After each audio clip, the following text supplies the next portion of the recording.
When we started this journey together in episode 1, I told you about Elena, 74 years old, suddenly dizzy one morning, realizing that her circulation and confidence had been quietly fading. From there, we uncovered the 4 hidden mistakes that drain women over 60. We learned 5 natural ways to restore sensitivity. We explored the hormone puzzle that explains why intimacy feels so different after menopause. And in our last episode, we discovered how simple oils and gentle practices can bring life back into fragile tissues. Now we've arrived at the final chapter. And this one is not about mistakes or techniques. It's about redefining what intimacy, pleasure, and confidence mean for you at this stage of life. Let me begin with a story. Patricia was 76 when she sat across from me. Her voice trembled as she said, "Dr. Perriera, I feel invisible. My body doesn't respond the way it used to, and I've lost the confidence to even try. Maybe this part of my life is just over." I reached across, held her hand, and said gently, "Patricia, intimacy is not gone. It just needs to be redefined." Over the next few months, she practiced slowing down, breathing deeply, resting between sessions, supporting her hormones and using natural oils. But the biggest change wasn't physical, it was emotional. She began to see her body not as failing, but as wise, not as broken, but as evolving. And that shift transformed everything. "I feel alive again," she told me. "Not like I'm 30, but like I'm fully myself at 76. That is the heart of episode 5. Because here's the truth. Intimacy after 60 is not about chasing the past. It's about embracing the present. It's about seeing pleasure as nourishment, not performance. It's about connecting with your body as it is today, with softness, compassion, and gratitude. In this episode, I'll help you reframe intimacy as self-care, not pressure. Understand how confidence flows from daily rituals, not rare moments. Hear stories of women who reawakened pleasure in their 60s, 70s, and even 80s. And most importantly, leave with a sense of hope and empowerment that this journey is not ending here. It's just beginning. And if you stay with me until the end, I'll share a simple reflection exercise, one I give to many of my patients, that can help you release shame, rebuild trust with your body, and step into this new chapter with confidence. So before we dive in, let me ask you when you think of intimacy. Now, what word comes to mind? Fear, hope, curiosity, or renewal? Type your word in the comments. You'll find you're not alone, and your story may inspire another woman to see herself differently. All right, let's begin. Let's talk about the first step in redefining intimacy after 60, the shift from performance to nourishment. The first step in redefining intimacy after 60 is letting go of the idea that it's a performance. For so many women, intimacy has been tied to expectations, pleasing a partner, reaching a goal, checking a box. That mindset makes pleasure feel like a test, and tests create pressure. But here's the truth at this stage of life. Intimacy should not be about performance. It should be about nourishment, about feeding your body with relaxation, circulation, and presence, about giving yourself permission to enjoy without deadlines or judgments. Let me share Margaret's story. She was 71 when she came into my office. "Dr. Perriera," she said, "I feel like I'm failing. My partner still wants to be close, but I don't respond like I used to. I fake it just to get it over with." She looked at me with tears in her eyes. I told her gently, "Margaret, your body isn't failing. You're just asking it to perform instead of allowing it to be nourished." We created a new approach. Instead of rushing toward climax, she and her partner agreed to spend time together, focusing on relaxation, deep breathing, touch, without pressure, even sharing oils and gentle massage. 3 weeks later, she returned, her face brighter. It's strange, she said. When I stopped trying to perform, I actually began to feel more. I laughed, I relaxed, and for the first time in years, I felt connected. That's the power of shifting from performance to nourishment. Think of it like food. If you eat only for fuel, you may rush through meals and miss the flavor. But when you eat slowly, savoring each bite, food becomes nourishment. It restores not only your body, but also your soul. Intimacy works the same way. Here's a simple practice, you can try one. Set aside 20 minutes with no expectations of climax. 2. Use a natural oil coconut vitamin E or castor oil and focus only on touch and breath. 3. Let each exhale soften your body as if you're melting into the moment. 4. Notice the sensations without judgment. Whether they're strong or subtle, welcome them as nourishment. The more you repeat this, the more your body learns pleasure is safe. Intimacy is nourishing, I am enough. And science supports this shift. According to the National Institutes of Health mindfulness-based intimacy practices, increase blood flow, improve lubrication, and enhance satisfaction in postmenopausal women. Not because the body suddenly becomes young again, but because the nervous system relaxes enough to allow pleasure to emerge. But this shift doesn't only affect private moments. When you treat intimacy as nourishment, you carry that sense of ease into daily life. You walk differently. You speak differently. You carry yourself with confidence that doesn't depend on anyone else. One of my patients, Helen, put it beautifully. When I stopped seeing intimacy as a test, I started seeing it as a gift. And I realized it was a gift for me first. Now, this is only the beginning. Because once you understand intimacy as nourishment, the next step is learning to see confidence not as something you achieve once and hold forever, but as something you practice through daily rituals that remind you of your worth. That's where we're heading next. But before we move on, I want to ask you, have you ever felt like intimacy was a performance, a role you had to play? Type yes if you've felt that pressure, or free if you've already begun to let it go. Your honesty may give another woman the courage to release her own self-judgment. Now let's talk about confidence, not as an external achievement, but as something you nourish every single day. The second step in redefining intimacy after 60 is understanding that confidence is not something you achieve once and keep forever, it's something you practice. Too often women tell me, Dr.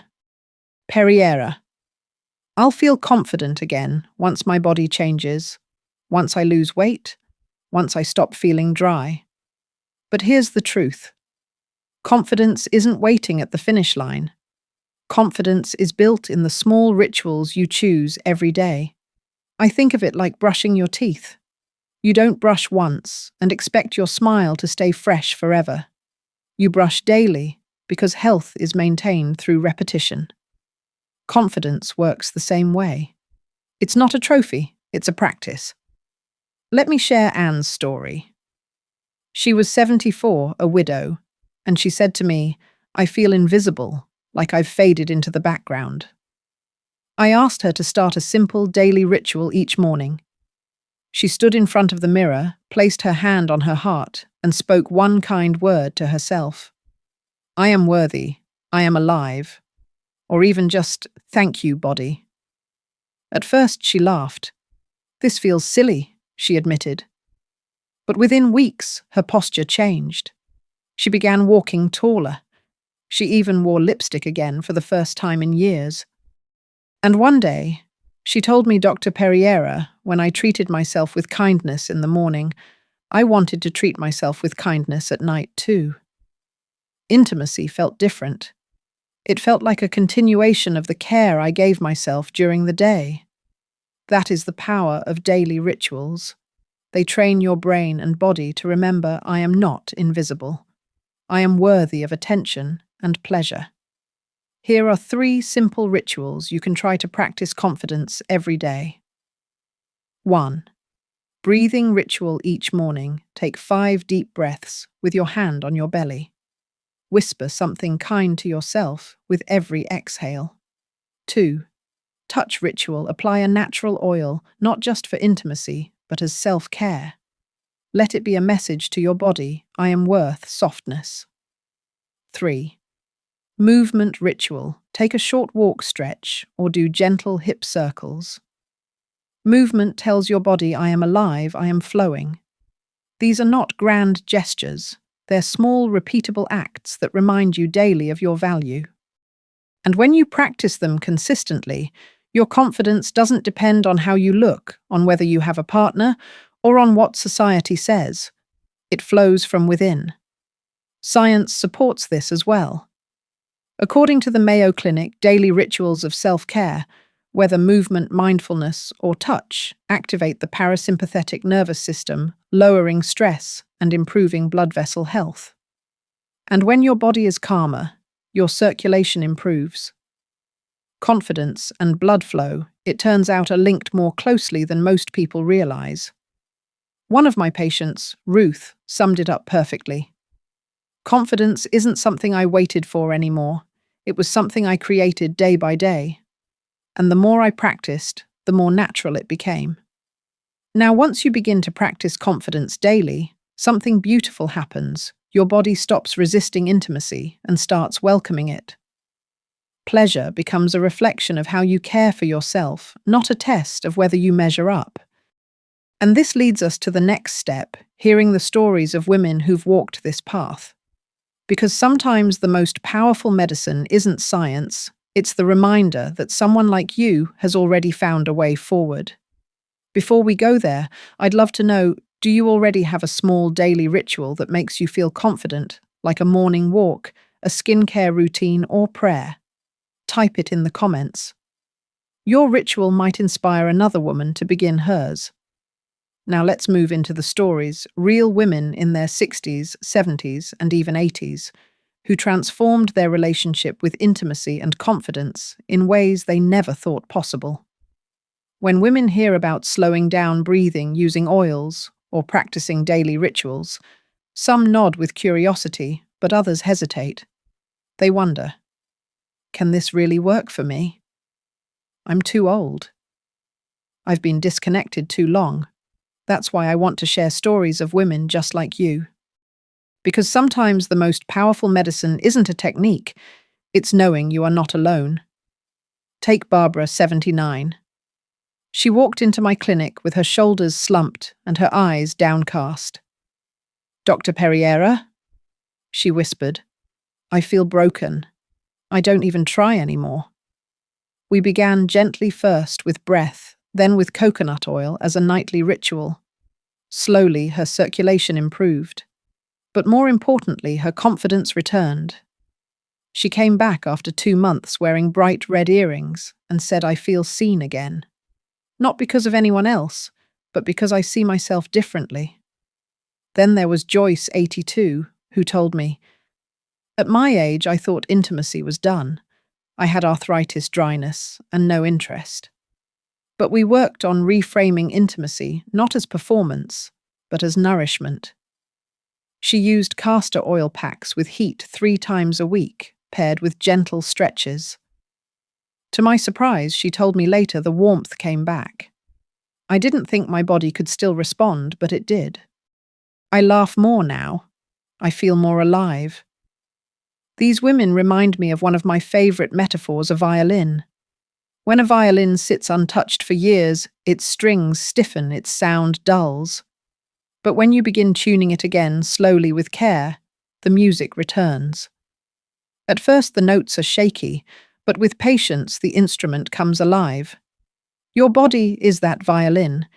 It may feel stiff, muted, or silent. But it is not broken. It only needs tuning through breath oils, rituals, and compassion. And when you give yourself that care, the music of intimacy returns, not the same song you played at 30, but a richer melody full of wisdom and depth. One of my patients, Elaine, said it best. Intimacy after 70 isn't fireworks, it's a candle flame. but the candle warms me, lights me, and gives me peace. That flame, steady and gentle, is often more sustainable and comforting than the bursts of youth. These stories are not rare exceptions. They are everyday women who decided to try again with patience and courage. And every time I witness that transformation, I'm reminded that pleasure and confidence are not about age, but about attention. When you give your body attention, it responds. Now, as we prepare to close this series, I want you to hold on to one truth. Intimacy after 60 is not about chasing who you once were. It's about embracing who you are now. And that mindset, paired with simple practices, can change everything. In the final part, I'll recap the entire 5-part journey and leave you with one reflection exercise that ties all of this together. It's simple, but many women have told me it changed the way they see themselves forever. But before we move on, I'd love to hear from you. Which of these stories resonated with you most? Barbara finding confidence again, Joyce discovering warmth in her 80s, or Elaine embracing the candle flame? Type the name in the comments. Your choice may help another woman believe that change is possible for her too. Now let's bring everything together: the mistakes, the solutions, the hormones, the oils, and the redefinition of intimacy into one empowering message for your next chapter. We've come to the end of this 5-part journey together. And if you've watched from episode 1 until now, you've traveled through a powerful transformation. Let's recap what we've discovered. In episode 1, we uncovered the 4 hidden mistakes: rushing, holding your breath, overstimulation, and daily repetition that quietly drains circulation and confidence after 60. In episode 2, we learned 5 natural ways to restore sensitivity and blood flow: slowing down, breathing recovery, retraining the brain, and nourishing with oils. In episode 3, we revealed the hormonal puzzle: estrogen, progesterone, testosterone, and DHEA, and how they shape circulation sensitivity and desire long after menopause. In episode 4, we explored natural oils and gentle practices, coconut, vitamin E, and castor oil that rebuild tissue, health, restore warmth, and strengthen confidence. And here in episode 5, we redefined intimacy itself, not as performance, but as nourishment. We learned that confidence is not a destination, but a daily ritual. And we heard stories of women who discovered that intimacy after 60 can be calmer, richer, and even more fulfilling than they imagined. If there's one truth I want you to carry with you, it is this: you are not broken. Your body is still listening. Your circulation can still flow. Your confidence can still shine. Pleasure has not expired. It has simply evolved. The women who shared their stories, Barbara at 79, Joyce at 82, Elaine at 70, are living proof. Their lives changed not because of a miracle pill, but because they made small, consistent choices to honor themselves. And you can too. Here's a reflection I want you to try tonight. To sit in a quiet space, close your eyes, and place a hand on your heart. Ask yourself, what is one small way I can nourish my body this week? Maybe it's slowing down. Maybe it's a few deep breaths. Maybe it's applying oil gently or whispering kind words to yourself in the mirror. Whatever it is, write it down. Let it be your promise to yourself. Because intimacy after 60 isn't about returning to who you were, it's about embracing who you are now. A woman of wisdom, resilience, and beauty. I want to thank you for trusting me with this journey. These 5 episodes are just the beginning of what we can explore together. In the months ahead, we'll continue with new topics: heart health, bone strength, emotional resilience, and more. Because your health, your vitality, and your joy matter. But before we close, let me remind you this video is for educational purposes only. It does not replace medical advice. Every woman's body is unique. If you are experiencing pain, significant changes, or have personal concerns, please consult with your healthcare provider. Your well-being deserves personalized care. From my heart to yours, thank you for being here. Thank you for your courage to listen, to reflect, and to try. You are worthy of intimacy that nourishes confidence that glows and health that sustains you for decades to come. Stay gentle, stay curious, and above all, stay connected to yourself. This may be the end of this series, but it is only the beginning of your next chapter.